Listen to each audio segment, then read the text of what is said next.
Hi hello everyone. నేను మీకు ఇప్పుడు మీ ముందుకు నేను భార్యాభర్తల సంబంధం గురించి తీసుకొచ్చానండి. ఎందుకు ఈ విషయం తీసుకొచ్చానంటే, ఇప్పుడున్న జనరేషన్లో చాలామంది ఎంతో గ్రాండ్గా, ఎంతో గొప్పగా, అంగరంగ వైభవంగా మ్యారేజెస్ చేసుకుంటూ కొంతకాలానికే అవి డైవర్స్ దాకా వచ్చేసి చాలా చిన్న ప్రతి పెద్ద కష్టంలో తోడుండి, అన్నిట్లోనూ జ్వరం వచ్చినా, మంచైనా, చెడ్డైనా, కరోనా టైం అయినా, ఏ టైం అయినా కానీ నేనున్నాను అని ఒక వ్యాపారంలో కానీ, ఒక ఉద్యోగంలో కానీ ప్రతిదానికి తోడున్న భార్య కావచ్చు, భర్త కావచ్చు, అన్నిట్లో సహాయంగా ఉండి చిన్న గొడవలకి చివరికి డైవర్స్ దాకా వెళ్తూ ఉంటారు. నేను చెప్పేది నాకు తెలిసిన విషయము, నాకు అర్థమైన విషయం ఒకటి చెప్తున్నాను. అది మీ అందరికీ ఉపయోగపడుతుందని మనస్ఫూర్తిగా కోరుకుంటున్నాను. దయచేసి వినండి, ప్లీజ్ స్కిప్ చేయొద్దండి.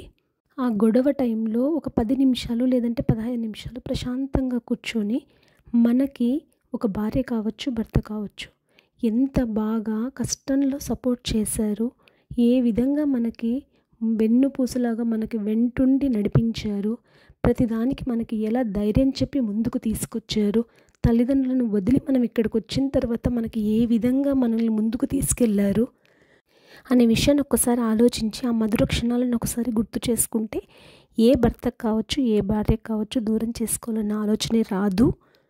ఇంకొక విషయం ఏంటంటే, మనం అలా దూరం అవ్వడం వల్ల బిడ్డల జీవితాలు నాశనం అయిపోతూ ఉంటాయి. వాళ్ళ భవిష్యత్తును మనమే చేతులారా చెడగొట్టిన పాపాన్ని మనం సంపాదించుకున్న వాళ్ళం అవుతూ ఉంటాము.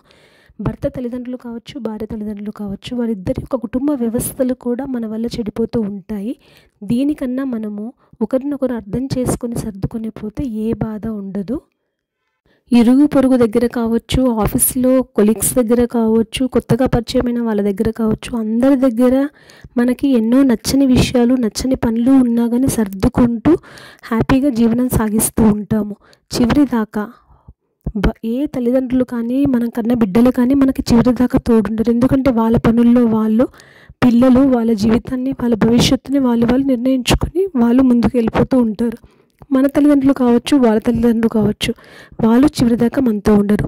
చివరిదాకా ఉండేది మన భర్త మనతో ఉంటారు, మన భార్య మనతో. వీళ్ళు తప్ప ఎవరు మనకి చివరిదాకా ఉండరు. అలాంటి చిన్న లాజిక్ మనం మిస్ అయిపోయి, అనవసరమైన చిన్న కారణాల వల్ల భవిష్యత్తును, జీవితాన్ని దూరం చేసుకుంటున్నాము. ఈ క్షణకాలంలో వచ్చే నిర్ణయాలను ఆలోచించి ఎలాంటి తప్పు జరుగుతుందో ఆలోచిద్దాము. దీనివల్ల మనం ఏమీ సాధించేది ఉండదు, చివరికి శూన్యం తప్ప. మన అన్న వ్యక్తి మన భర్త కావచ్చు, మన భార్య కావచ్చు, వీళ్ళు తప్ప మనకెవరు ఉండరు. మిగిలిన ఎవరు కావచ్చు, వాళ్ళందరూ మధ్యలో వచ్చి మధ్యలో వెళ్ళే వాళ్ళు మాత్రమే. చివరి దాకా మన నీడలాగా మనకు తోడుండేది భర్తకు భార్య, భార్యకు భర్త మాత్రమే.